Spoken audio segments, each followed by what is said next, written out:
नमस्कार, मैं आपका दोस्त, आपका साथी। और आज हम बात करेंगे उत्तराखंड के इतिहास की। तो उत्तराखंड का इतिहास 3 भागों में बँटा हुआ है, जो कि शुरुआत होता है पूर्व ऐतिहासिक काल, अर्ध ऐतिहासिक काल और ऐतिहासिक स्रोत ऐतिहासिक काल। ठीक है, पूर्व ऐतिहासिक काल, अर्ध ऐतिहासिक काल और ऐतिहासिक काल। और जो उसके स्रोत है, जो प्रागैतिहासिक काल के, वो मिलते हैं हमारे पाषाण युगीन उपकरण व गुहा लेख चित्र से। और अर्ध ऐतिहासिक काल के हमें स्रोत मिलते हैं पुरातात्विक प्रमाण व साहित्यिक प्रमाण से। और ऐतिहासिक काल के जो हमें स्रोत मिलते हैं, वो मिलते हैं हमारी मुद्राएं, ताम्रपत्र, अभिलेख, शिलालेख और लिखित स्रोत से।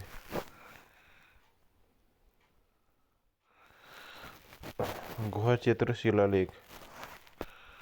गुहा चित्र शिलालेख, जिसमें हमारा अल्मोड़ा, जहाँ से हमें ये सब चीज़ें मिलती हैं। लाखोटियार जगह पड़ती है, लाखोटियार। खोज हुई थी 1968 में। खोज करता थे डॉक्टर महेश्वर प्रसाद जोशी, यानी कि MP जोशी। स्थित है अल्मोड़ा के बाड़ा छीना के पास, सुयाल नदी के तट पर। प्राप्त शैलात्री, जो प्राप्त शैलचित्र है हमारा, वो है मानव तथा पशुओं का शैलचित्र। भीमबेटिका शैलचित्र MP में। नागफनी के आकार की भव्य शिलाशय है। फड़का नौली, 3 शैलात्रय है इसमें कि पहला है पेटशाला, 2 शैलात्रय है।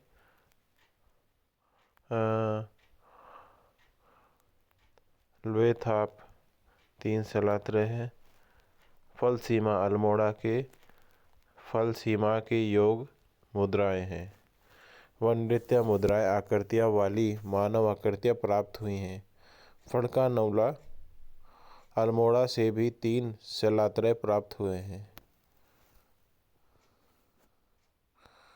कसर देवी मंदिर, यह मंदिर अल्मोड़ा से 8 किलोमीटर दूर काश्य पहाड़ी के चोटी और की ओर स्थित है।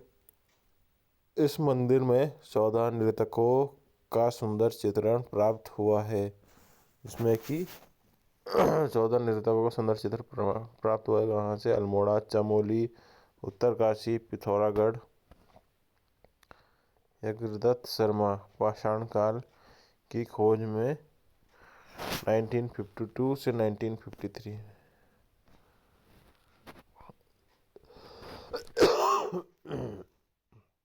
बात करें हम चमोली में, ग्वारखा उद्यार पिंडार के निकट। खोज करता थे राकेश भट्ट। स्थित है अलकनंदा नदी घाटी, पिंडार नदी, डुर्गी गांव, चमोली में। ठीक है। किमनी गांव सफ़ेद रंग के चित्रित हथियार व पशुओं का शैलचित्र। उत्तरकाशी हुडली, यहाँ नीले रंग के शैलचित्र प्राप्त हुए हैं। ठीक है। और अर्ध ऐतिहासिक काल की अगर हम बात करें, तो अर्ध ऐतिहासिक काल की शुरुआत होती है यहाँ से।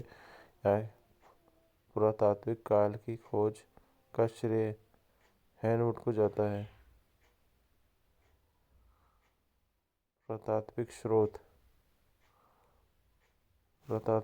अगर उखल सदृश गड्ढे, कप मार्क्स की खोज किसने करी थी? हैनवुड ने करी थी। हैनवुड ने सर्वप्रथम 1856 में, यानी कि 1856 में, चंपावत जिले के देवीधुरा में कप मार्क्स की खोज करी थी? किस जिले में देवीधुरा में कप मार्क्स की खोज करी थी? ताम्र उपकरण वर्ष 1986 में अल्मोड़ा से व एक 1989 में बनकोट पिथौरागढ़ से 8 ताम्र उपकरण प्राप्त हुए। महापाषाणिक समाधान मानव कंकाल। महापाषाणिक समाधान में क्या आ गया? मानव कंकाल। सबका स्थान शिव प्रसाद डबराल ने 1956 में, अब जो ये शिव प्रसाद डबराल जी है, इन्होंने 1956 में चमोली के मलारी गांव में क्या किया था? महापाषाणिक समाधान की खोज की। फल सीमा से योग मुद्रा व नृत्य मुद्रा आकृति वाली मानव आकृतियाँ प्राप्त हुई। जाखन देवी मंदिर अल्मोड़ा में स्थित जाखन मंदिर यक्षों का निवास की पुष्टि करता है। ठीक है। मलारी गांव में विश्वविद्यालय के खोजकर्ताओं ने सर्वेक्षण किया। प्रथम सर्वेक्षण हुआ था 1983 में। खोज मानव अस्थि के अवशेष, लौह उपकरण, मृद भांड व एक पशु का कंकाल की प्राप्ति। ठीक है, ये सब चीज़ें मिली। मृद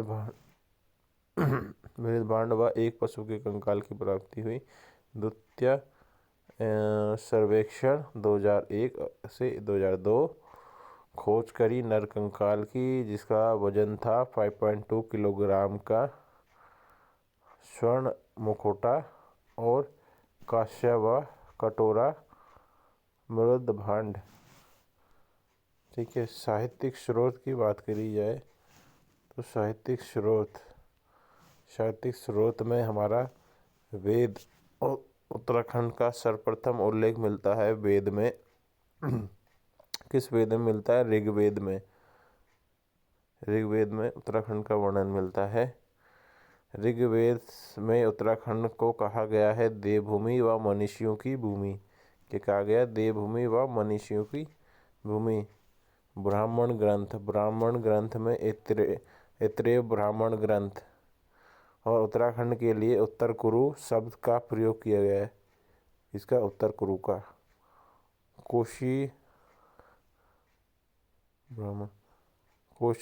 कोष्टकी ब्राह्मण ग्रंथ, एक तो एतेश्वर ब्राह्मण ग्रंथ और कोष्टकी ब्राह्मण ग्रंथ। वाक देवी का निवास स्थान बद्री आश्रम। वाक देवी का निवास स्थान बद्री आश्रम। पुराण में स्कंद पुराण में 5 हिमालय खंडों का उल्लेख है, जिसमें 2 खंड में है, जो कि क्या है? 2 खंड में है। ठीक है। स्कंद पुराण में 5 हिमालय खंडों का उल्लेख हुआ है, जिसमें कि 2 खंड में वो विभाजित है। एक तो केदार खंड है, जो कि हमारा गढ़वाल में आता है, जो कि हमारा गढ़वाल हुआ। गढ़वाल की सीमा का उल्लेख हुआ है इसमें। और मानस खंड को कुमाऊं की श्रेणी में बताया गया है, या कुमाऊं में बताया गया है। कुमाऊं की सीमा का उल्लेख हुआ है मानस खंड में। ठीक है। पहले यही कहा जाता था केदारखंड और मानस खंड। केदारखंड हमारा गढ़वाल और मानस खंड कुमाऊं। ठीक है। ब्रह्म पुराण व वायु पुराण के अनुसार कुमाऊं क्षेत्र में किरात, किन्नर, यक्ष, गंधर्व, नाग आदि जातियां निवास करती है। किरात, किन्नर, यक्ष, गंधर्व, नाग आदि जातियां निवास करती है। ये आते हैं हम अन्य साहित्यिक स्रोत हमें मिलते हैं।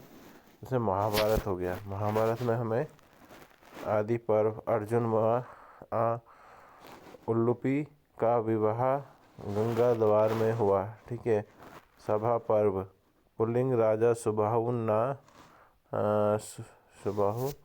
का उल्लेख उसमें मिलता है।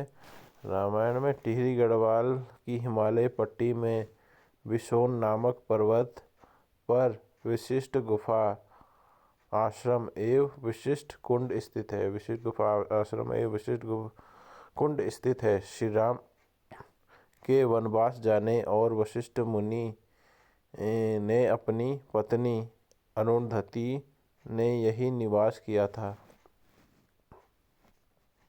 तपोवन टिहरी गढ़वाल जिले में स्थित है, जहाँ लक्ष्मण ने तपस्या की थी। कौन सी जगह में? तपोवन में की थी। तपोवन वो जगह है जहाँ लक्ष्मण, जो कि राम के भैया जी थे, उन्होंने तपस्या की थी। अभिज्ञान शाकुंतलम। अभिज्ञान शाकुंतलम की बात मैं करूँ तो ये रचना है महाकवि कालिदास की। तो कालिदास ने जो अपनी पुस्तक लिखी थी अभिज्ञान शाकुंतलम, तो वही रचना है जिसमें कि एक राजा थे, राजा दुष्यंत, और शकुंतला जो रानी थी, उनकी प्रेम कहानी का इसमें वर्णन है। जो एक कहानी है उसके बारे में बताया था। ठीक है, रचना कालिदास की थी अभिज्ञान शाकुंतलम, जिसमें कि उल्लेख हुआ है कर्णाश्रम। अब ये कर्णाश्रम जो है, कर्णाश्रम पड़ता है कोटद्वार के अंदर। ठीक है, कोटद्वार के अंदर ये पड़ता है। जैसे कोटद्वार का नाम है कण्वा आश्रम, कोटद्वार में कण्वा नगरी कोटद्वार हो गया ना। तो उसका लेख में कर्णाश्रम उत्तराखंड के कोटद्वार से 14 किलोमीटर दूर हेमकूट और मणिकूट पर्वत की गोद में स्थित है। ठीक है, हाँ, कौन कौन से पर्वत है ध्यान रखना। हेमकूट और मणिकूट पर्वत की गोद में स्थित है कण्वा आश्रम। ठीक है, वर्तमान में इसे क्या कहा जाता है? चौघाट। कर्णाश्रम मालिनी नदी के तट पर स्थित है। ये भी एक पॉइंट है कि मालिनी नदी जो वहाँ की नदी है, जिस नदी के तट पर ये कर्णाश्रम जो है स्थित है, और कोटद्वार से 14 किलोमीटर दूर मालिनी नदी के तट पर स्थित है कर्णाश्रम। वर्तमान में इस स्थान को कहा जाता है चौघाट के नाम से जाना जाता है। ठीक है, चौघाट के नाम से जाना जाता है वर्तमान में। अब बात करें तो उत्तराखंड का ऐतिहासिक काल। तो उत्तराखंड के ऐतिहासिक काल में प्राचीन काल, मध्यकाल और आधुनिक काल। तो प्राचीन काल में जो वंशावली है, तो उस वंशावली की हम बात करेंगे। सबसे पहले कुहुड़िंद है, फिर शक है, फिर कुषाण है, फिर कार्तिकेयपुर राजवंश है। ठीक है, सो पहले हम कवर करेंगे प्राचीन काल को। ओके, प्राचीन काल को हम कवर करेंगे।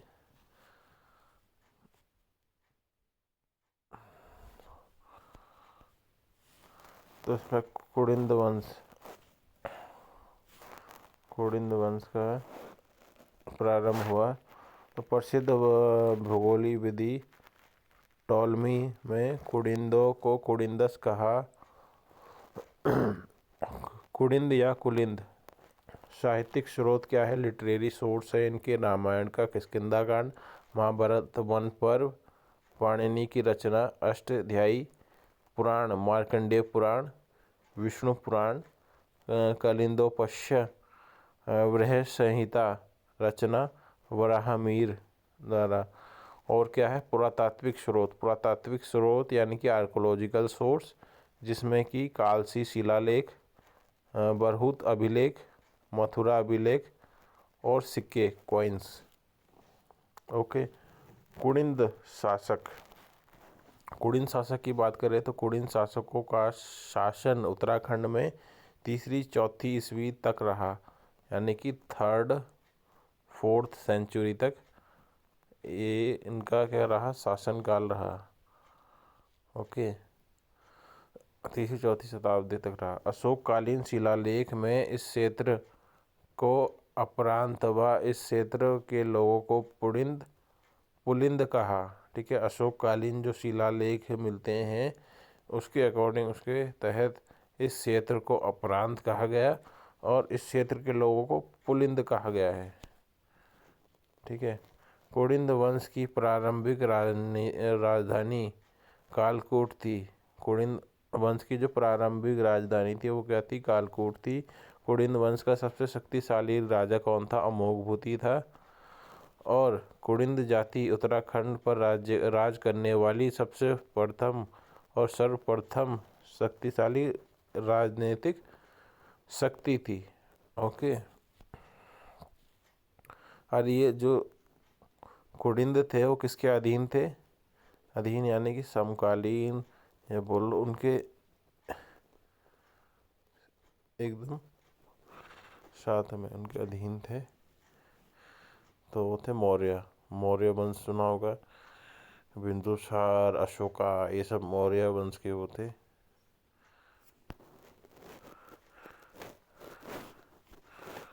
कुड़िंद राजवंश की बात करें तो कुड़िंद राजवंश के शासन हुआ। सुबाहु जानकारी उपलब्ध नहीं। ओके। सो इसके जो शासक थे विश्वदेव, अग्रराज, धनभूति, बलभूति, अमोघभूति, शिवदत्त, हरिदत्त, शिवपालित, क्षेत्रेश्वर। ठीक है।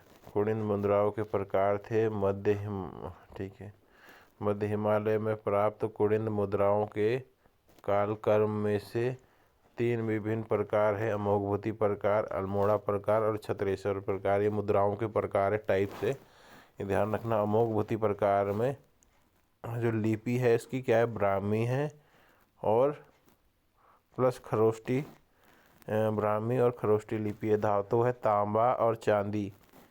ठीक है। लेख रज कुड़िंदस अमोघभूति महाराजस। मुद्राओं के में चित्र है नारी के, मृग के, स्वास्तिक के, नदी के, नाग के। अल्मोड़ा प्रकार में क्या है? 119 ग्राम से लेके 327 ग्राम तक ये है। ठीक है। बात करी जाए इसकी लिपि की, अल्मोड़ा प्रकार की लिपि ब्राह्मी है, धातु तांबा है, लेख है वृत्त और कुबड़ा बैल। यह मुद्राएं उत्तराखंड हिमालय में मिलती है। अधिकांश मुद्राएं अल्मोड़ा में प्राप्त हुई हैं। अल्मोड़ा मुद्राओं में 8 राजाओं के नाम मिलते हैं। इनमें अल्मोड़ा जनपद में मिले हैं, जिसमें कि है शिवदत्त, शिवपालित, हरिदत्त, मगभव नामक 4 राजाओं के 4 मुद्राएं अब ब्रिटिश संग्रहालय लंदन में स्थित है। ठीक है। ब्रिटिश संग्रहालय में ही एक ताम्र मुद्रा शिवरक्षित राजा की डॉक्टर महेश्वर जोशी ने प्राप्त की है, और इनके बारे में जानेंगे। जैसे कुड़िंद को हराया। ठीक है। कुड़िंद को हराया। जो कुड़िंदों का था, जो एक क्षत्रिय राज था पहले। अब जो मैदानी भाग था, मैदानी भाग में सकाय और तराई भाग में कौन आए? कुषाण आए। ठीक है। इन्होंने मतलब अटैक करके ये हत्या लिया, इस चीज़ कब्जा ली। मैदानी भाग शकों ने कब्जाया और तराई क्षेत्र जो था वो कुषाणों ने कब्जाया। इसमें आक्रमण करके जब वो उनकी सत्ता में जो कम हुई होगी ना, जब उनकी पावर कम हुई होगी, सत्ता कम हुई होगी, तब उन्होंने अटैक किया और ये कब्जा लिया। पर जब कुड़िंद जो पावर में आए तो उन्होंने अटैक करके इनको भगा दिया, शक और कुषाण को। सही हुआ था। कीरतरपुर राज्य में उत्तराखंड, हिमाचल व रोहिलखंड का उत्तरी भाग सम्मिलित था। अधिकांश इतिहासकार मानते हैं कि कीरतरपुर राज्य के संस्थापक कुड़िंद थे। समुद्रगुप्त के प्रयाग प्रशस्ति में कीरतरपुर